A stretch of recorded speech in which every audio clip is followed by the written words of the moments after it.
warahmatullahi wabarakatuh.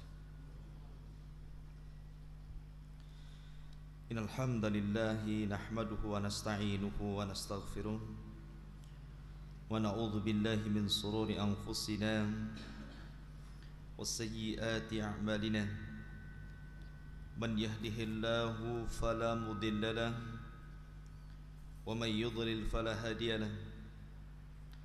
Asyhadu an la ilaha illallah wahdahu la syarika lah wa asyhadu anna Muhammadan abduhu wa rasuluhu alladzi la nabiyya ba'dah.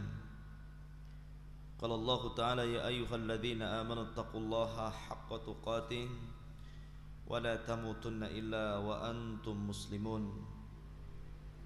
Ya ayyuhan nasu taqu rabbakumul ladzi khalaqakum min nafsin wahidah wa khalaqa minha zawjaha wa batha minhuma rijalan katsiran wa nisaa'a wattaqullaha alladzi tasaaluna bihi wal arham innallaha kana 'alaikum raqiban. Fa in asdaqal hadithi kitabullah wa khairal huda huda Muhammadin sallallahu alaihi wasallam wa syarrul umuri muhdatsatuha wa kullu muhdatsatin bid'ah wa kullu bid'atin dhalalah wa kullu dhalalatin fin nar. Ajarani Allah wa iyyakum minadh dhalalati wan nar. Ikhwatu fid din, a'azzani Allah wa iyyakum. Insyaallah kita akan lanjutkan kembali kajian kita membahas kitab Ushulus Sunnah li Imami Ahli Sunnati wal Jamaah Abi Abdillah Ahmad ibn Muhammad ibn Hanbal rahimahullahu ta'ala. Qala rahimahullahu ta'ala at-taslimu lin-nusus wa illam na'lam tafsiraha. Wa qawluhu sallallahu alaihi wasallam thalathun man kunna fihi fahuwa munafiqun hadha ala at-taghlid narwiha kama ja'at wa la nufassiruha. Wa qawluhu sallallahu alaihi wasallam la tarji'u ba'di kuffaran dullalan yadribu ba'dukum riqaba ba'd wa mithlu idzal taqal muslimani bisayfayhima fal qatil wal maqtul fin nar wa mithlu sibabul muslimin fusuqun wa qitaluhu kufrun wa mithlu man qala li akhihi ya kafir faqad ba'a biha ahaduhuma wa mislu kufrun billahi tabarru'un min nasabin wa indaqqa wa nahwu hadhil ahadith mimma qad sahha wa hufid fa inna nuslamu lahu wa illam na'lam tafsiraha wa la natakallam fiha wa la nujadilu fiha wa la nufassiru hadhil ahadits illa mithla ma ja'at la narudduha illa bi ahaqqin minha.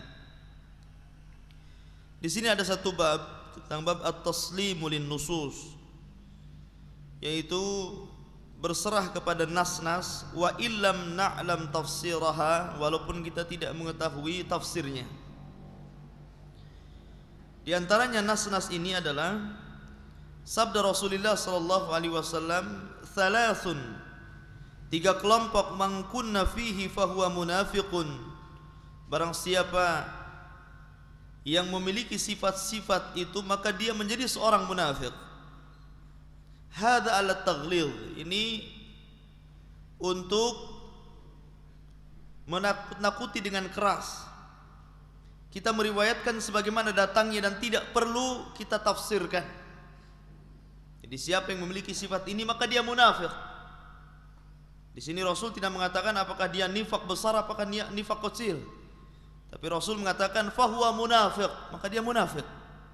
Ini sebenarnya untuk menakut-nakuti. Dan juga sabda Rasulullah sallallahu alaihi wasallam, la tarji'u ba'di kuffaran.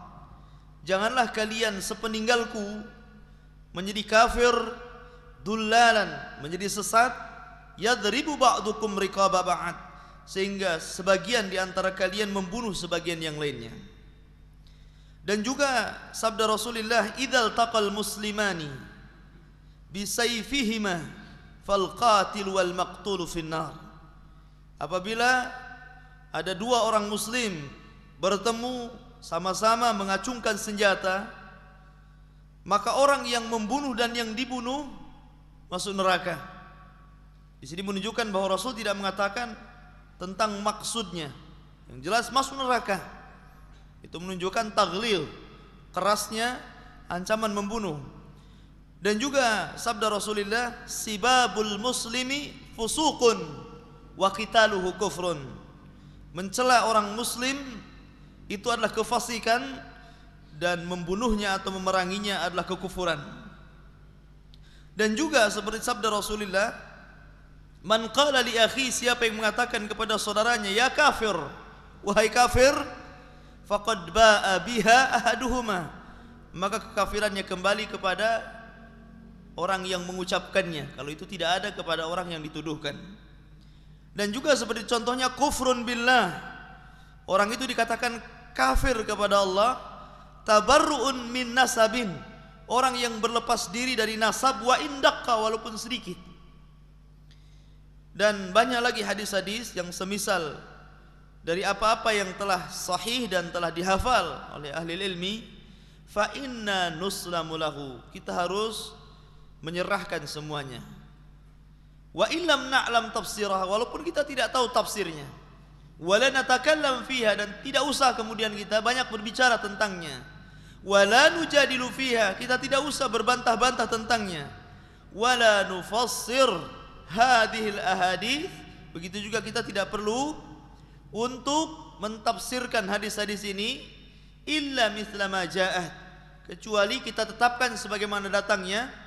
Wala narudduha illa bi ahaqqi minha, dan kita tidak usah membantahnya kecuali dengan bantahan yang lebih baik daripada itu. Wa fidina azani Allah wa iyyakum. Sebenarnya Imam Ahmad bin Hanbal rahimahullahu taala mencatat hadis ini dalam kitabnya Ushulus Sunnah. Khitabnya hadis ini sebenarnya diarahkan kepada orang-orang Khawarij. Karena orang-orang Khawarij mentafsirkan nas-nas ini diselewengkan kepada yang bukan tempatnya. Karena mereka mengartikan lafaz kafir yang terulang-ulang dalam hadis ini, mereka menganggap bahwa lafaz kafir di sini adalah mukhrij minal millah. Ya, bahwa lafaz kafir dalam hadis-hadis ini menunjukkan inilah bahwa orang-orang yang melakukan seperti ini mereka kafir, keluar dari Islam. Sebenarnya hadis-hadis ini contohnya ketika mereka mengartikan hadis la tarji'u ba'di kuffaran dullalan yadribu ba'dukum riqaba ba'd, mereka mengarahkan bahwa hadis ini diarahkan kepada para sahabat Nabi yang mulia alaihi salatu wassalam. Begitu juga kalimat idzal taqal muslimani bisayfaihima fal qatil wal maqtul finnar, apabila dua pedang bertemu maka yang dibunuh dan yang terbunuh masuk neraka. Mereka mengarahkan bahwa nas-nas seperti ini adalah para sahabat. Mereka mengarahkan bahwa orang Khawarij maksudnya al-qatil ya adalah Ali bin Abi Thalib dan pasukannya, wal maqtul adalah Muawiyah dan pasukannya. Mereka enggak menganggap seperti itu. Ya, begitu juga sibabul muslim fusukun wa qitaluhu kufrun. Kata-kata wa qitaluhu kufrun, orang Khawarij menganggap bahwa dosa besar dianggap kekafiran. Maka manhaj mereka terbangun, orang yang melakukan dosa besar di dunia kafir, dan orang yang masuk neraka maka mereka dikekalkan di dalamnya. Jadi mereka termasuk juga kalimat kufrun billah tabarru'un min nasab. Mereka menganggap di sini kafir. Ya. Mereka mentafsirkan di luar daripada tafsir yang sesungguhnya. Padahal kita tahu bahwa ikhwan fiddin azani Allah wa iyyakum, bahwa lafaz-lafaz ini sebenarnya lafaz umum. Kenapa Rasulullah sallallahu alaihi wasallam membuat lafaz umum? Gunanya untuk menakut-nakuti, gunanya untuk taglil, ya, bahwa perkara ini perkara besar, bukan perkara kecil. Makanya Rasul sallallahu alaihi wasallam langsung mengatakan kuffaran munafiq finnar, supaya orang takut. Tapi sesungguhnya rinciannya adalah seperti kafir. Kafir ada dua. Ada kafir mukhrij minal millah, ada kafir kufrun duna kufrin. Ya. Artinya ada kekafiran itu yang mengeluarkan pelakunya dari Islam. Ada kekafiran itu yang kufrun duna kufrin. Artinya dia melakukan kekufuran tetapi tidak kafir, alias fasik. Maka semua lafaz kafir baik dalam Al-Quran atau dalam sunnah Rasulullah SAW, maka harus dimasukkan kedua perkara ini. Lihat perkaranya. Seperti contohnya umpamanya dalam Al-Quran Allah katakan wa man lam yahkum bima anzalallah faulaika humul kafirun. Tetapi di ayat yang lain juga Allah mengatakan wa man lam yahkum bima anzalallah faulaika humul fasikun. Faulaika humul zalimun. Ya, di situ ada tingkatan-tingkatannya. Sementara orang-orang Khawarij menganggap bahwa wa man lam yakum bima anzalallah faulaika humul kafirun. Mereka memutlakkan lafaz kafir. Siapa yang tidak berhukum dengan hukum Allah dia kafir, keluar dari Islam. Ya. Mereka tidak paham tafsir seperti ini. Wan fidina azani Allah wa iyyakum. Maka berbicara tentang masalah kufur ataupun kekafiran. Bahwa secara bahasa lafaz kufur itu adalah at-taghtiyatu was-satru. Artinya menutup atau menutupi. Adapun secara syar'i lafaz kufur adalah adamul imani billahi wa rusulihi, yaitu orang tidak punya keimanan kepada Allah dan kepada Rasulnya, sawa'un kana ma'ahu takdzib aw lam yakun ma'ahu takdzib. Baik ketidakberimanan kepada Allah dan kepada Rasul itu diiringi dengan kedustaan atau tidak diiringi dengan kedustaan. Itu kufur secara syar'i. Ya. Adapun macam-macam kekufuran ikhwan fillah azani Allah wa iyyakum. Kufur saya katakan terbagi dua. Ada kufur i'tiqadi, ada kufur amali. Ya. Secara umum kufur i'tiqadi itu mukhrij minal millah, bisa mengeluarkan pelakunya dari Islam secara umum.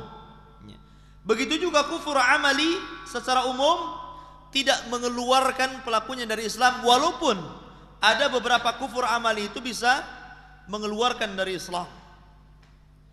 Di antaranya disebutkan oleh para ulama, jadi kufrun akbar yukhrij minal millah, kekufuran yang besar yang mengakibatkan pelakunya keluar dari Islam.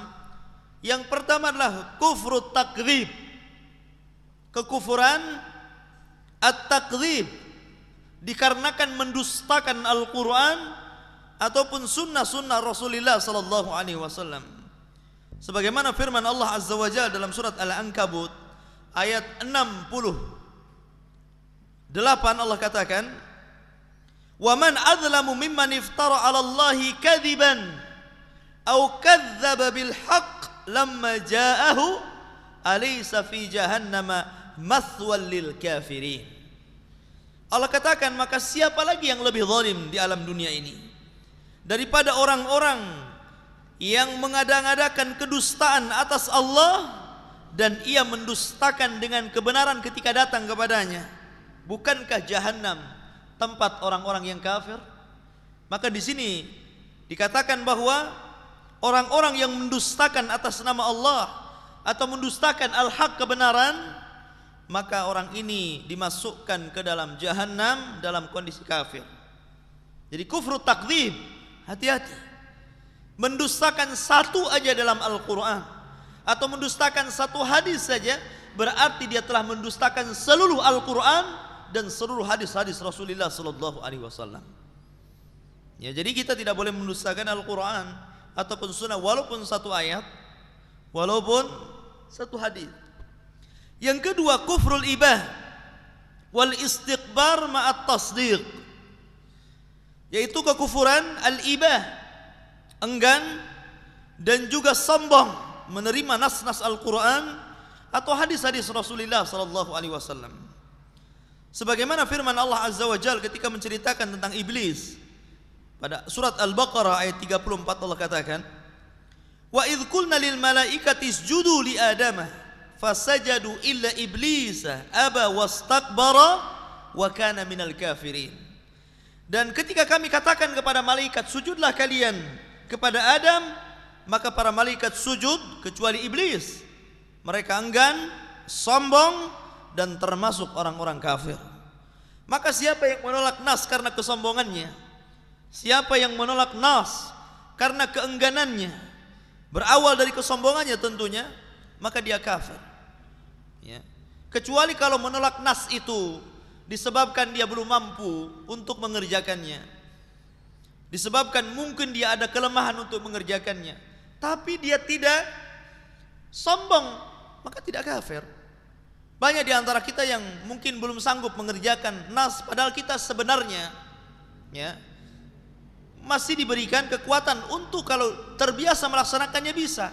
Namun karena mungkin malas ataupun mungkin belum diberikan hidayah oleh Allah Azza wa Jalla, maka kemudian kita tidak sanggup. Tetapi kalau sudah ada benih-benih sombong, ya, kesombongan yang menjadikan dia tidak mengerjakan al-haq, kebenaran, maka seperti kufurnya iblis dan dikafirkan oleh Allah Azza wa Jalla. Kemudian kufru syak, kekufuran karena keraguan-raguan.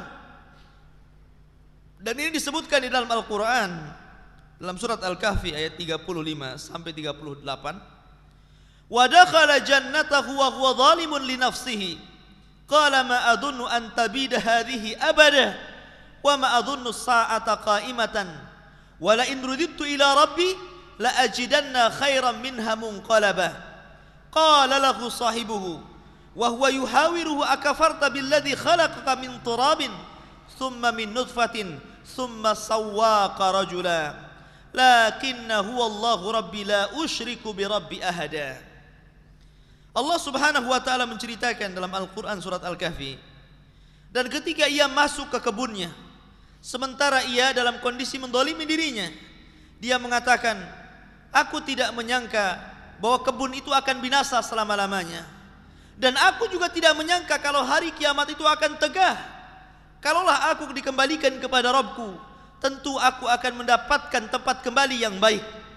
Maka kawannya yang beriman berkata kepadanya, apakah dulu engkau kufur dengan yang Allah ciptakan? Bukankah Allah ciptakan engkau dari tanah, kemudian dari segumpal mani, kemudian Allah sempurnakan engkau menjadi seorang laki-laki?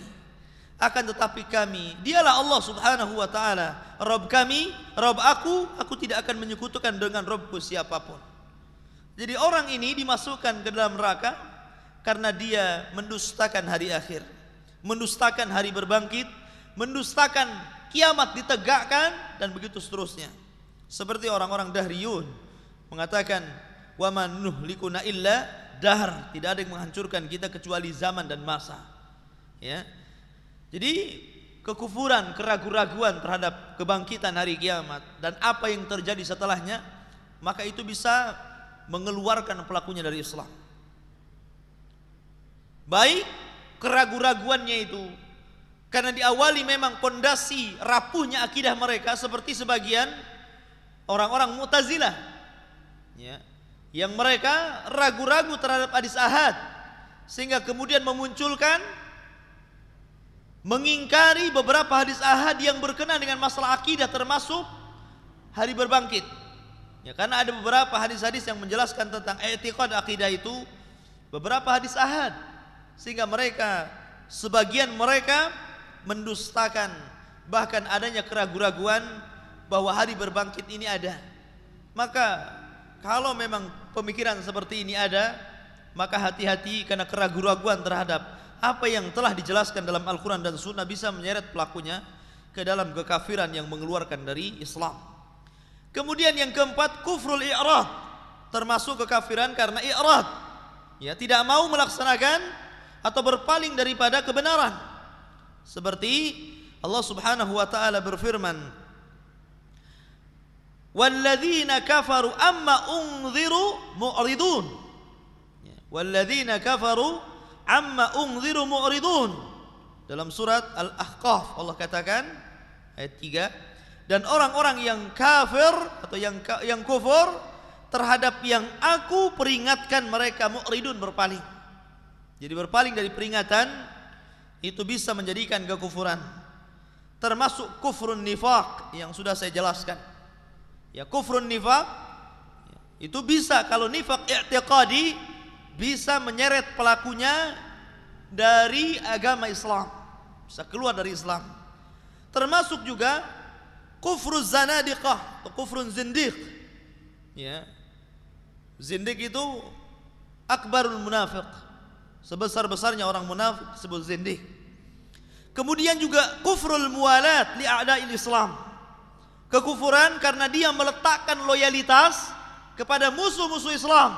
Ini hati-hati. Ya, karena engkau tidak akan mendapati dalam Al-Quran orang yang beriman kepada Allah dan hari akhir mereka berkasih sayang dengan orang-orang yang memusuhi Allah dan Rasulnya. Ya, makanya saya katakan bahwa kufrul muwalat li a'da'il Islam, kalau dia terlampau dalam meletakkan loyalitasnya, bisa mengeluarkan pelakunya dari Islam. Termasuk juga kufrul istihlal, kafir istihlal, menghalalkan kemaksiatan kepada Allah Azza wa Jalla, menghalalkan minum khamr halal, zina halal, judi halal, membunuh halal. Nah, ini namanya kufrul istihlal. Ya, ini yang perlu dibahas. Artinya seperti gini, seperti nas-nas tadi yang kita baca, seperti Rasulullah mengatakan sibabul muslimina fusukun wa qitaluhu kufrun, umpamanya mencela seorang muslim itu fasik dan membunuhnya kufur. Maksudnya kalau yang dikehendaki adalah kufur di sini dikeluarkan dari Islam, maksudnya kalau di dalam membunuh dia istihlal, menghalalkan darahnya. Kalau dia ada istihlal menghalalkan darahnya, halal darahnya orang ini, maka bisa kufur, mengeluarkan dari Islam. Karena yang berhak meletakkan ini halal ini haram siapa? Allah. Kita tidak berhak meletakkan ini halal, ini haram, ini boleh, ini tidak. Yang meletakkan itu semua adalah Allah Azza wa Jalla. Lah itulah yang menyebabkan kenapa orang-orang yang menghalalkan darah kaum muslimin, ya, itu dikafirkan. Karena kufrul istihlal. Kemudian juga disebutkan kufrul istihza'i was sukhriyah. Kekafiran lantaran disebabkan karena istihza', mengolok-olok syariat Allah Azza wa Jalla, baik mengolok-olok Al-Quran ataupun mengolok sunnah Rasulullah sallallahu alaihi wasallam, seperti yang dilakukan oleh saharah, tukang-tukang sihir, yang mereka mengolok-olok Al-Quran, menghinakan Al-Quran. Sebagian mereka kemudian menyobek Al-Quran dan meletakkan di tempat najis. Sebagian mereka kemudian merubah Al-Quran dengan membalik huruf-hurufnya, kemudian ditulis dengan tinta-tinta dari najis seperti darah haid dan lain sebagainya. Sebagian mereka menginjak Al-Quran. Maka Allah Subhanahu wa taala katakan, la ta'tadiru qad kafartum ba'da imanikum. Jangan mencari alasan, kalian telah kafir setelah keimanan kalian. Anfidina azani Allah wa yakum. Termasuk juga kufrun asyirk, ya, kekufuran dalam kesyirikan. Kekufuran dalam kesyirikan. Walaupun ikhwafidina azani Allah wa yakum, tentang kekufuran dalam kesyirikan ini terbagi menjadi dua. Terbagi menjadi dua karena syirik itu ada dua, ada syirkun akbar, ada syirkun asghar. Ya, yang dimaksud kufrun asyirki di sini adalah syirkun akbar. Dan kesyirikan bisa terjadi dalam tiga tauhid, rububiyah, uluhiyah, dan asma was sifat. Kesyirikan bisa terjadi di tiga tauhid. Pertama rububiyah, seperti dia meyakini bahwa ada pencipta selain daripada Allah Azza wa Jalla, ada pemberi rizki selain daripada Allah Azza wa Jalla, ada yang menghidupkan dan mematikan selain daripada Allah Azza wa Jalla, termasuk ada yang mengatur selain daripada Allah Azza wa Jalla. Maka ini kesyirikan yang besar dalam rububiyah, ya. Adapun dalam uluhiyah, seperti orang memalingkan ibadah-ibadah yang sebenarnya diberikan kepada Allah Azza wa Jalla, dia berikan kepada selain Allah, seperti menyembelih, bernazar, berdoa, tawakal, rasa takut, rasa harap, dan lain sebagainya dari ibadah-ibadah. Faman sarafa li ghairillahi faqad asyrak. Maka siapa yang menyelewengkan kepada selain daripada Allah Azza wa Jalla, maka dia telah melakukan kesyirikan dan bisa mengeluarkan pelakunya dari Islam. Ataupun syirik dalam asma wa sifat, nama-nama dan sifat-sifat Allah Azza wa Jalla, seperti umpamanya meletakkan kehususan bagi Allah Azza wa Jalla diberikan kepada selain Allah dari nama dan sifat-sifat Allah Azza wa Jalla, seperti alimul ghaib, ya, pengetahuan tentang alam gaib. Kalau diberikan kepada selain Allah Azza wa Jalla, Seperti meyakini bahwa beberapa munajjimin, orang-orang yang bergerak ataupun berkecimpung dalam perdukunan, mereka dianggap mengetahui yang gaib, padahal sifat pengetahuan kepada kegaiban itu hanyalah diketahui kecuali Allah Azza wa Jalla dan orang yang dikehendakinya. Maka kemudian diberikan kepada selain Allah, maka dia bisa kufur dalam asma wa sifat, nama dan sifat-sifat Allah Azza wa Jalla. Ya, ikhwafidina azani Allah. Jadi kufrun asyirik, kekufuran dalam kesyirikan, itu bisa terjerumus kepada uluhiyah, rububiyah dan asma wa sifat. Dan ini banyak sekali ikhwan. Di masyarakat kita ini banyak kesyirikan yang tanpa sadar sebenarnya sebagian mereka sudah mengeluarkan pelakunya dari Islam dan sebagian mereka tidak. Karena masyarakat kita ini nggak paham pembagian syirik. Ya, contoh saja, ketika kita percaya kepada tangkal, kalau antum percaya kepada tangkal dan jimat, ya, ketika orang memakai tangkal itu, walaupun memang ada dua hukum tentang orang yang memakai tangkal, bisa mengeluarkan pelakunya dari Islam dan bisa tidak mengeluarkan dari Islam. Pertama, kalau dia meyakini bahwa tangkal itu yang mendatangkan manfaat dan madarat, maka dia keluar dari Islam. Tapi kalau tangkal itu hanya dijadikan sebab, ma laisa bis sabab, padahal bukan sebab, tetap dia meyakini Allah Azza wa Jalla, maka dia terjerumus kepada syirkul asghar. Tetapi beda tipis ikhwan, beda tipis saja. Ya, saya katakan beda tipis apa? Kebanyakan mereka orang-orang yang suka menggunakan tangkal lebih banyak terjerumus kepada syirkun akbar daripada syirkun asghar. Lebih banyak mereka meyakini bahwa tangkal itu yang mendatangkan manfaat dan madarat. Jarang yang diantara mereka itu meyakini bahwa tangkal itu sebab. Hampir keseluruhan orang yang suka menyimpan jimat, itu keyakinannya kepada jimat itu lebih daripada sekedar sebab. Karena mereka meyakini bahwa itulah yang mendatangkan manfaat dan madarat. Dengan tangkal itulah mendatangkan rizki. Dengan tangkal itulah mendatangkan maslahat dan kebaikan. Dengan tangkal itulah mereka menganggap bahwa dimudahkan jodohnya, diselamatkan hidupnya, kemudian dilanggengkan jabatannya pemimpin dan lain sebagainya. Kebanyakan seperti itu, ya. Dan mereka tidak sadar kalau keyakinan ini menjerumuskan mereka kepada syirkun akbar, syirik besar. Ya. Karena sedikit sekali perbedaannya. Hanya menjadikan sebab dengan meyakini bahwa tangkal itu yang mendatangkan manfaat dan madarat. Lah halal yang seperti ini ikhwan. Begitu juga orang yang datang ke kuburan. Rata-rata orang-orang yang datang ke kuburan wali ikhwan, bukan menjadikan wali itu sebab. Walaupun mulut mereka mengatakan seperti itu, lisan mereka mengatakan seperti itu. Kenapa kamu berdoa di kuburan meminta kepada ahli kubur? Mereka menganggap bahwa dengan sebab saya berdoa di kuburan orang soleh ini, maka Allah akan mengijabahi doa saya. Lisannya ngomong begitu, ya. Tapi hatinya tidak demikian. Hatinya justru meyakini bahwa seolah-olah kalau dia mendapatkan keberhasilan karena berdoa di sisi kuburan orang saleh, maka hatinya mengatakan karena saya berdoa di situ, maka dia meyakini bahwa yang mendatangkan manfaat dan madarat itulah sahibul qabri. Maka ini syirkun akbar, ya. Jadi saya katakan bahwa karena tidak paham tentang akidah, maka orang-orang awam itu terjerumus kepada kesyirikan, bukan hanya syirkun asghar, tapi syirkun akbar ikhwan. Jadi kufrun fi syirki, ya, kekufuran dalam kesyirikan. Adapun kemudian juga kufru riddah, kekafiran karena murtad, ya, karena murtad. Dan negeri kita ini mudah sekali orang murtad, ya, orang murtad itu mudah sekali.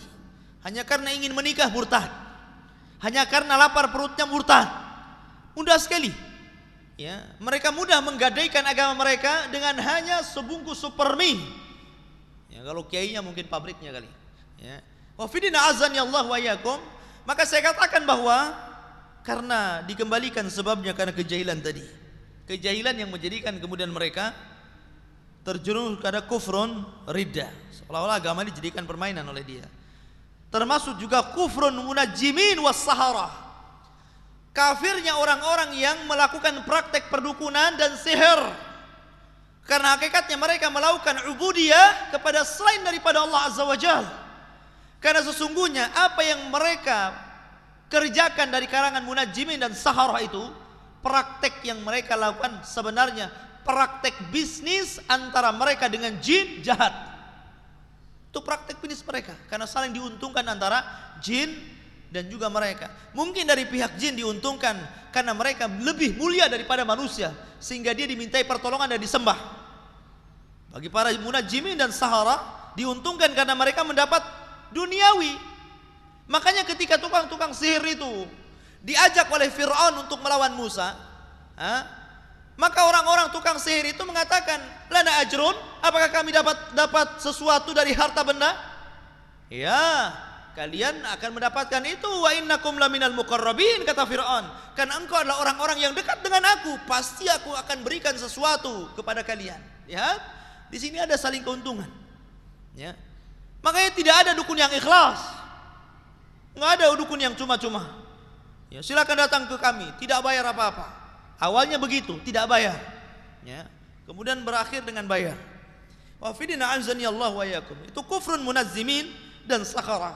Jadi ini kekufuran-kekufuran yang bisa mengeluarkan pelakunya dari Islam. Adapun kufrun asghar, kufur kecil yang tidak mengeluarkan pelakunya dari Islam. Contohnya kufrun ni'mah. Kalau kufrun nikmat tidak mengeluarkan pelakunya dari Islam. Sebagaimana Allah Subhanahu wa taala berfirman dalam Al-Qur'an dalam surat An-Nahl, Allah katakan, ya'rifuna ni'matallahi tsumma yunkirunaha wa aktsaruhumul kafirun. Mereka mengetahui nikmat Allah Azza wa Jalla, tetapi mereka ingkari, maka kebanyakan mereka kafir. Maksudnya kafir di sini bukan kafir keluar dari Islam, tapi kufrun duna kufrin. Kafir tapi tidak kafir, artinya kekafiran yang sifatnya fasik. Ya, pembagian seperti ini harus paham. Jadi orang, ya, siapa sih yang kadang-kadang kita semua mengufuri nikmat Allah Azza wa Jalla. Kita diberikan tangan, kita diberikan kaki. Yang ada ini sebenarnya harapan kita. Kadang-kadang kita jarang mensyukuri nikmat Allah Azza wa Jalla. Kita baru akan mensyukuri nikmat Allah kalau anggota badan kita ini ada yang sakit. Baru terasa nikmat Allah Azza wa Jalla. Yang biasanya kaki ini bisa dilangkahkan ke sana kemari, sekali lumpuh umpamanya, baru dia rengek-rengek kepada Allah, ya Allah sembuhkan kaki saya, ya Allah sembuhkan kaki. Seperti itu. Ya. Dan itu memang tabiat manusia, la ammaratun bisuh. Ya, mudah sekali mengkafirkan nikmat Allah Azza wa Jalla. Dan kadang-kadang dia baru mengucapkan alhamdulillah kalau mendapatkan nikmat yang baru, yang lama ini kadang-kadang dilupakan. Ya. Dan itulah manusia. Oleh karena itulah maka kufrun nikmat tidak sampai kepada kekafiran yang mengeluarkan dari Islam. Kemudian juga di antara kekafiran adalah seperti kufrul isyrah, yaitu seorang wanita yang tidak sanggup melayani suaminya. Sebagaimana ketika Rasulullah sallallahu alaihi wasallam mengatakan, dakhaltun nar fa idza aktsaru ahlihan nisa. Aku masuk ke dalam neraka, ternyata banyak sekali penduduknya dari kalangan wanita. Sehingga kemudian para sahabat bertanya kepada Rasulullah, ayakfurna billah?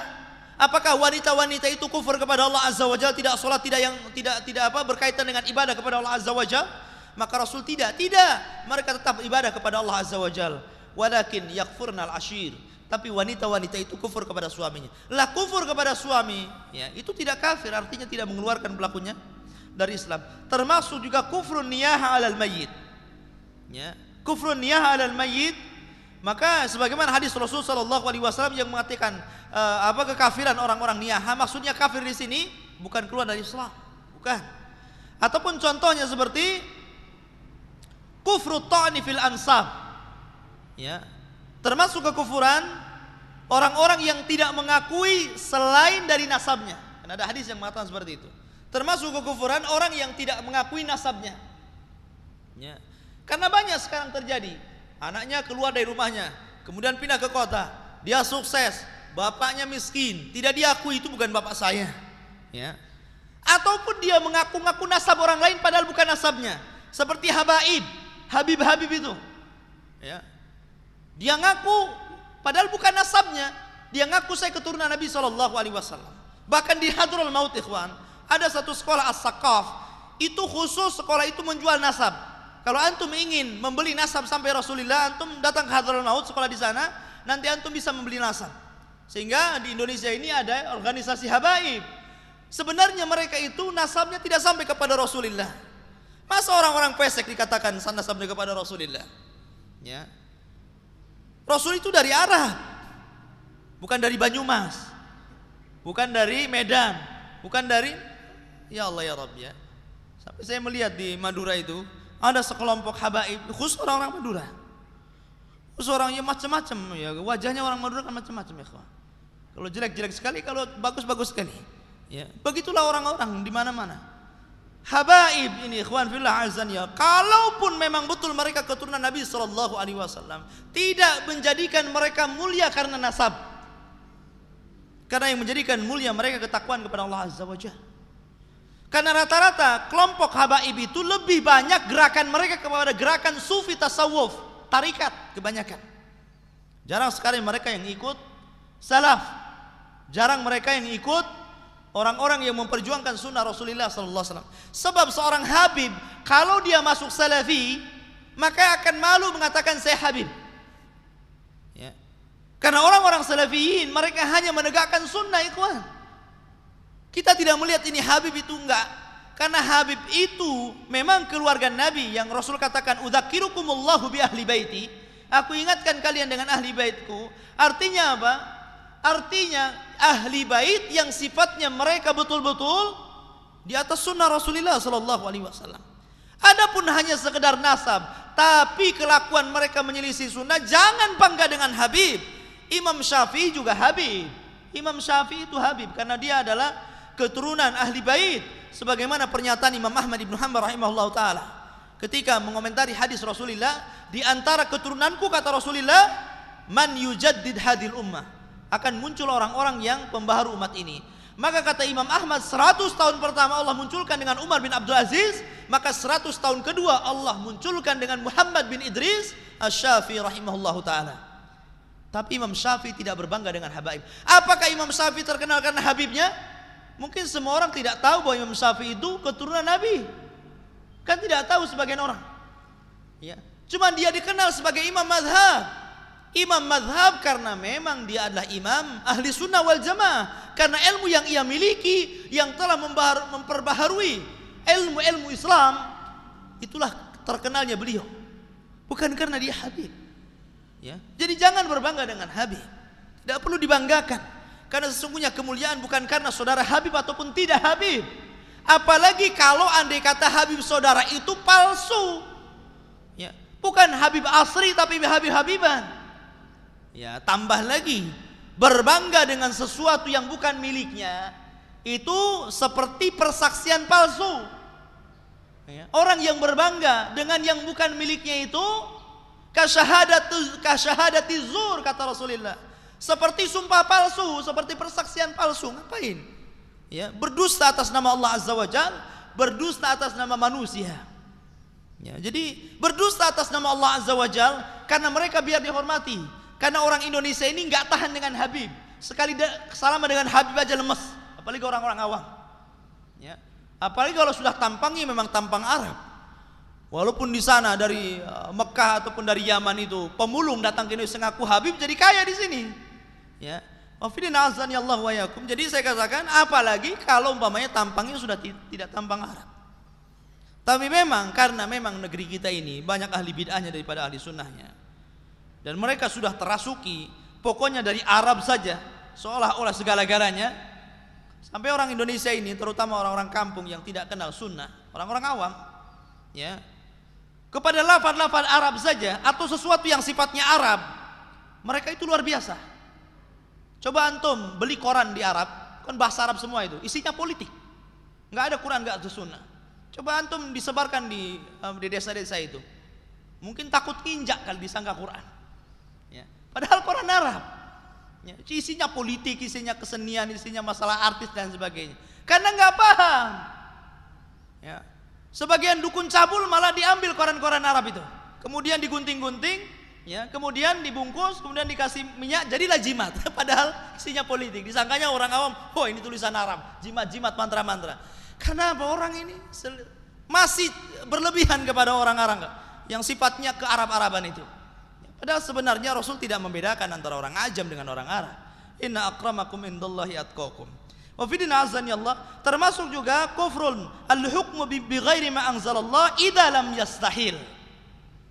Yaitu kufur orang yang berhukum dengan selain daripada Allah Azza wa Jalla selama dia tidak menghalalkan.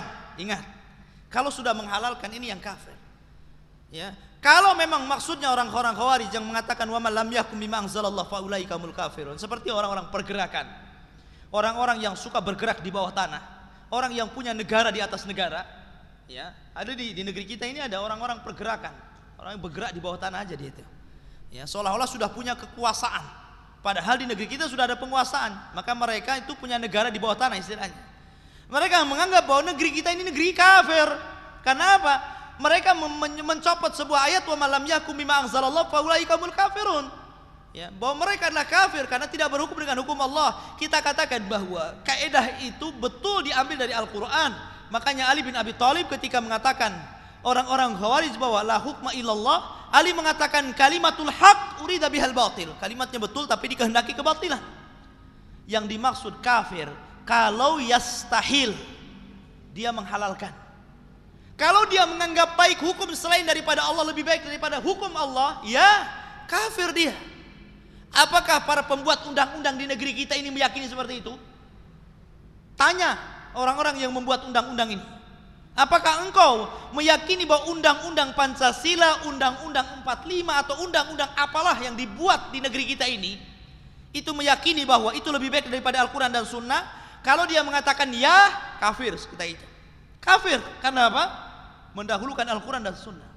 Tapi kalau alasannya, karena kalau kita tegakkan hukum Islam di negeri kita ini belum layak, belum cocok, belum siap, sehingga kita masih menggunakan hukum ini. Artinya apa? Dia meyakini bahwa hukum Islam lebih baik, cuman belum siap. Karena melihat akidah yang keropos, ya, mungkin karena ada tekanan-tekanan Barat, yang ada kekhawatiran kalau tegaknya hukum Islam maka mereka akan terancam dan lain sebagainya, sehingga dengan tekanan Barat sehingga negeri kita ini masih belum bisa berhukum dengan hukum Allah. Berarti kan tidak menghalalkan bahwa selain hukum Allah lebih baik, karena ada sebab-sebab, maka tidak bisa dikafirkan ya kawan. Kalau masih seperti ini, dan itu yang terjadi di negeri kita masih seperti ini. Saya kira menteri-menteri yang membuat hukum itu tidak meyakini, karena toh mereka juga masih pakai peci, mereka juga masih sholat, mereka juga masih jamaah, mereka juga masih Jumat yang Islam, ya. Masih sholat di belakang imam, masih mendengarkan ceramah-ceramah Islam. Artinya apa? Itu mereka masih meyakini bahwa Islam lebih baik. Kalau enggak, kenapa mereka sholat? Kenapa mereka masih melaksanakan jamaah dan Jumat? Ya. Kalau mereka meyakini bahwa hukum tagut itu lebih baik, khafidina azani Allah wa yakum, maka titiknya adalah antara menghalalkan dan tidak menghalalkan. Kalau menghalalkan kufur, kalau tidak menghalalkan tidak kafir, ikhwan. Wallahu a'lam bishawab. Saya kira ini saja yang bisa saya sampaikan. Ya, silakan.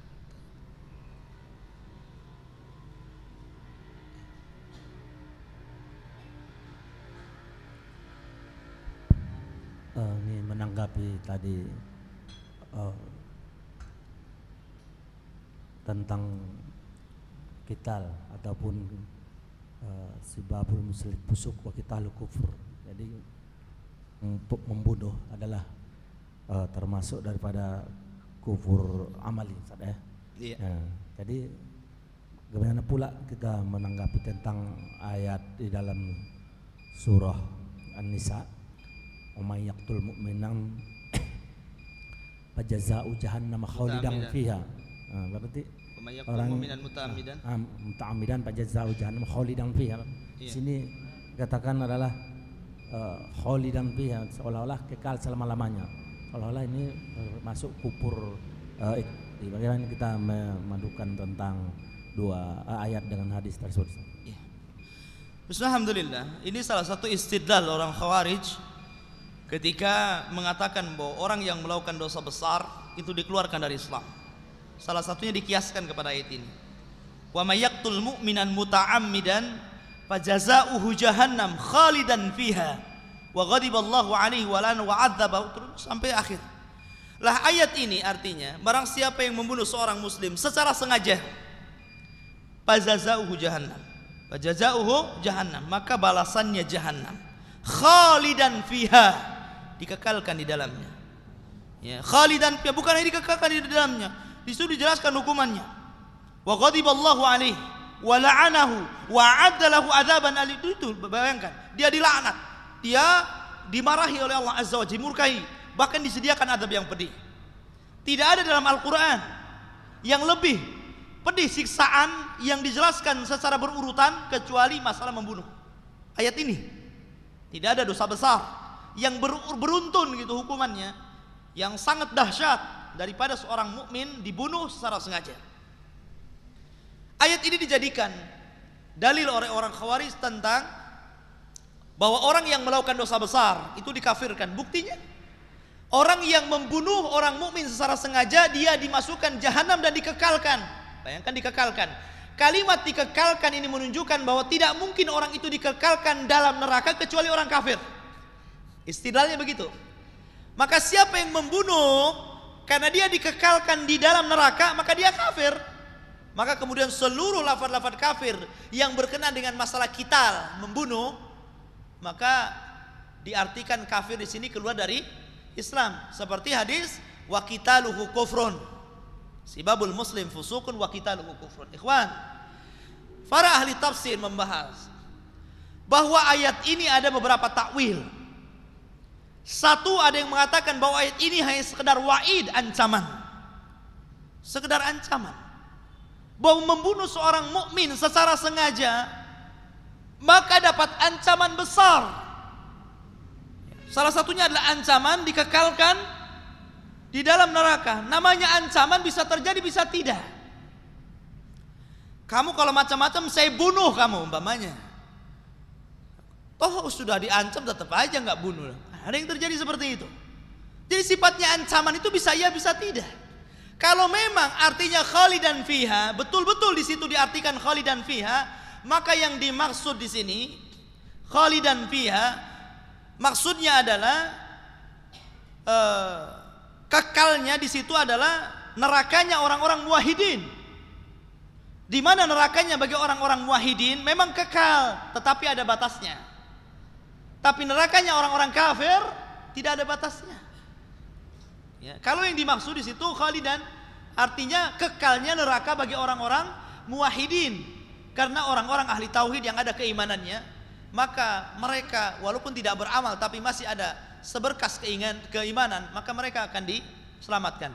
Takwil yang kedua, mereka mengatakan bahwa yang dimaksud khalidan fiha biasanya begini. Sesungguhnya orang yang sudah membunuh seorang mukmin dengan sengaja, biasanya dia akan memudahkan untuk membunuh. Kalau orang sudah sering membunuh ikhwan, maka dia akan memudahkan untuk membunuh orang lain. Kemudian ketika Allah mudahkan dia untuk melakukan pembunuhan, sehingga di akhir hayatnya dia mati kafir, ya, maka Allah ancam barang siapa yang membunuh secara sengaja, maka dia akan dikekalkan di dalamnya. Artinya apa? Sebab pembunuhan kemudian berakhir dengan kekufuran. Ya, biasanya apa? Dengan sebab orang membunuh, maka orang itu kemudian di akhir hayatnya menjadi kafir kalau tidak sempat bertobat. Jadi itu ada takwilnya seperti itu. Karena demikian, kenapa? Karena kenapa timbulnya takwil-takwil seperti ini? Karena akan bertentangan dengan ayat-ayat yang lain. Kalau andai kata yang dimaksud kufur di sini adalah dikeluarkan dari Islam, artinya kafir. Kenapa? Karena kekafiran ada dua, ada kafir mukhrij minal millah, ada kufrun duna kufrin. Ya, jadi itu takwilnya. Dan ini tidak benar kalau orang Khawarij mengatakan seperti itu. Dan yang paling bagi yang membantah perkara ini adalah Syekh Ibnu Utsaimin rahimahullah taala dalam Syarah Aqidah Wasithiyah ketika membantah orang-orang Khawarij yang beristidlal dengan ayat ini. Wallahu a'lam. Kira cukup. Subhanakallah bihamdika asyhadu an la ilaha illa anta astaghfiruka wa atubu ilaik. Allah ta'ala. Assalamualaikum warahmatullahi wabarakatuh.